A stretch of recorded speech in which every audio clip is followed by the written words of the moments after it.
Radhe Radhe guys. आज मेरी इस वीडियो में मेन करेक्टर है पनीर की सब्ज़ी। मुझे इतनी पसंद तो नहीं है, पर मैं इस रेसिपी को बनाने के लिए आपको कुछ ऐसी ट्रिक्स बताने वाली हूँ जिससे आपकी पनीर की सब्ज़ी बिल्कुल अच्छी बनेगी। मेरे घर में कई लोगों को पनीर की सब्ज़ी पसंद है, पर 100% में से 20% ऐसे लोग भी होते हैं जिसको पनीर की सब्ज़ी पसंद नहीं है। उसमें मैं भी शामिल होती हूँ, इसलिए मुझे भी पसंद नहीं है। कमेंट में आप भी बताना कि आपको पसंद है या नहीं पसंद है।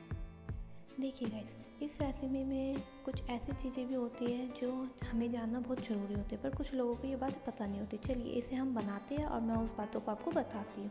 इसके लिए मैंने टमाटर, पचफोरना, पनीर, हींग और मटर लिया है। 1 कटोरी मटर लिया है और 6-7 हरी मिर्ची ली है। फिर मैंने कढ़ाई डाल के उसमें तेल डाल लिया। मैं ज़्यादा तेल का यूज़ नहीं करूँगी। मैंने है ना कम से कम 3 बड़े चम्मच तेल डाला है। फिर इसमें है ना जो हमने पचफोरना मैंने दिखाया था, मैंने उसको इसमें डाल दिया है। मैंने आपको बताया था पचफोरने में कई तरह के बीज होते हैं। और फिर उसके बाद इसमें मैंने मिर्ची डाल दी है, हरी मिर्ची। इसको थोड़ा सा पकाएंगे, थोड़ा गोल्डन ब्राउन हो जाएगा तो फिर इसमें है ना हम जो 1 कटोरी सफ़र मटर था उसका इसमें यूज़ करने वाले हैं, उसको इसमें डाल देंगे। मैंने अच्छी तरीके से वॉश करके फिर इसको है ना डाल दिया है इसमें। फिर इसको है ना कम से कम 6-7 मिनट आपको भूनना है। भूनते समय इस बात का आप ज़रूर ध्यान रखना कि यह है ना हमारे ऊपर पड़ सकता है, इसलिए आप अच्छी तरीके से इसे भून लेना, ठीक है। फिर इसमें मैंने थोड़ा सा हींग डाल के और फिर मैंने इसमें टमाटर डाल दिया। टमाटर मैंने कम से कम है ना 7-8 काटे हैं, वो भी मीडियम साइज़ के काटे हैं। आप देख ही सकते हो, ना ज़्यादा छोटे ना ज़्यादा बड़े काटे हैं। आज मैं पीस के नहीं, मैंने टमाटर काट के बनाया है, ठीक है। फिर इसके बाद मैंने इसमें ना मसाला डाल दिया। इस मसाले की रेसिपी आपको चाहिए तो बता देना, मैं आपको इंग्रेडिएंट बता दूँगी, ठीक है। फिर इसमें मैंने है ना नमक डाल दिया स्वाद अनुसार। आप नमक नहीं पता कि आपको किस तरीके से डालना है तो आप ना 1.5 चम्मच नमक डाल दीजिए, बस काफ़ी है इतना नमक। कम से कम आपका आधा किलो पनीर होगा, उसमें है ना 1 पाव सफ़र मटर होने चाहिए और उसमें आप 1.5 चम्मच है नमक डाल दीजिए, आपका हो जाएगा। देखा था गाइस, मसाला भून चुका है। इसमें है ना ऑयल है ना ऊपर दिख रहा है। और फिर है ना इसमें हम दही ऐड कर रहे हैं। ये दही है ना मेरी बहुत दिनों से पड़ी हुई है फ्रिज में, देखते हैं अच्छी है या नहीं अच्छी है, बनती अच्छी है नहीं बनती अच्छी है। आप इसमें फ्रेश दही का यूज़ कर सकते हैं। मेरे पास दही थी तो इसलिए मैं लेकर नहीं आई। मैंने कहा इसको इसी में डाल देते हैं, देखते क्या होता है। फिर इसको है ना अच्छे तरीके से मिक्स कर देंगे। कम से कम है ना 2 मिनट के बाद है ना आपका देख सकते हो कि किस तरीके से ऑयल है ना ऊपर आ चुका है। इसका मतलब ये हमारा बिल्कुल अच्छे तरीके से पक गया। तो इसमें मैं पानी ऐड करूँगी। मैं इस पनीर की सब्ज़ी को चावल के साथ खाने के लिए बना रही हूँ, तो इसमें मैं ना कम से कम 2 गिलास पानी ऐड करूँगी, क्योंकि चावल के साथ ना ज़्यादा थिक सब्ज़ी पसंद नहीं होती इसलिए। और इसमें ना आप 1 गिलास भी पानी ऐड कर सकते हैं जब आप नान के साथ, रोटी के साथ या पराठे के साथ खाना चाहते हैं। उसमें आपकी सूखी सब्जी बन जाएगी, पर बहुत डिलीशियस बनेगी। पर चावल के साथ किस किस को पसंद है ये भी ज़रूर बताना है। मेरे घर में तो सब चावल के साथ ही दीवाने हैं, चावल के साथ खाने के लिए ही दीवाने हैं, उसी के साथ ही खाते हैं। फिर मैंने पनीर को ना मीडियम साइज़ में काट लिया है। आपको जिस तरीके का शेप देना है आप उस तरीके के पनीर को काट सकते हो।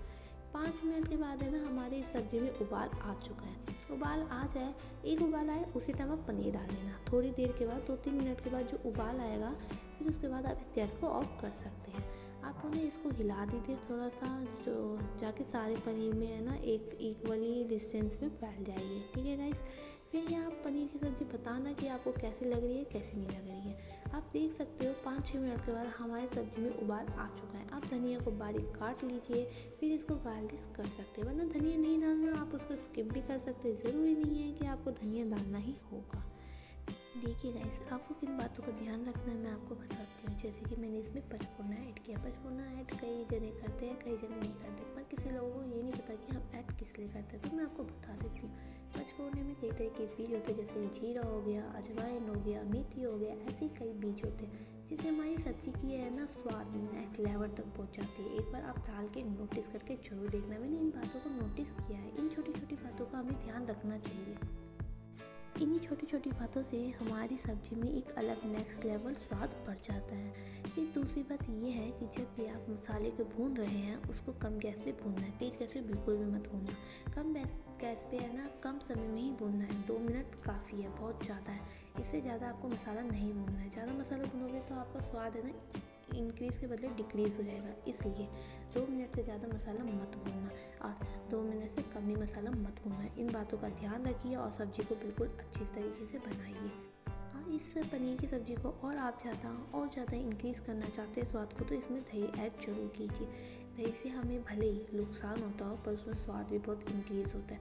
क्योंकि कभी पनीर और दही दोनों अलग अलग वो उस पर है, तो भी एक बार आप डाल के बना के देखना कि आपको दही डालने से एक अलग सा टेस्ट आता है या नहीं आता है। पर मैंने ये नोटिस किया है कि जब हम दही पनीर में डालते हैं तो एक कलर भी अलग हो जाता है और ऊपर से स्वाद भी बढ़ जाता है।